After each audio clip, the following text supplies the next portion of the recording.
Okay, so this is problem number 4 from section 2.4. And when you see the word evaluate, it generally means to do whatever is indicated, perform whatever operation is being laid out, whatever it says to do it. It's similar to simplify. Just in this case, what this is telling us to do is to apply an exponent, just implicit in how it's written. So we've got a couple words, I suppose, to understand exponents. We've got what's called the base, and that's the value that is receiving the exponent. So in this case, the base is -3.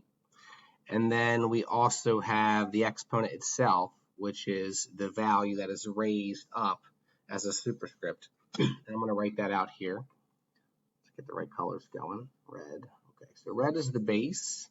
That's the -3. And the exponent is what I have underlined. What am I doing? The exponent is what I have underlined in green. So I'll write exponent here. Okay, so when you're applying an exponent, when you're evaluating a statement that has a base and an exponent like this, the idea is you're going to be multiplying. You're going to be taking the base, which is -3, and you're going to be multiplying it 3 times. In this case, the value of the exponent. Now, if this was a 5, you would have 5 what's called factors of -3. So don't confuse this 3 with this -3. This is the -3. We're going to multiply it 3 times because the exponent is 3. So think of it as -3 times -3 times -3. Right. Now, when you multiply -3 times itself once, you get a +9. So here's a 9. And then when we multiply it by the -3 again, we get a -27. So the answer to this question is -27. Right?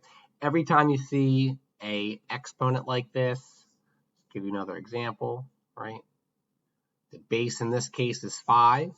The exponent is 4. So I'm going to write out 5 4 times, and then we're going to multiply. 5 times 5 times 5 times 5. So in this case, if you do 5 times 5, you get 25. Times another 5 is 125. Times one more 5 should be 625.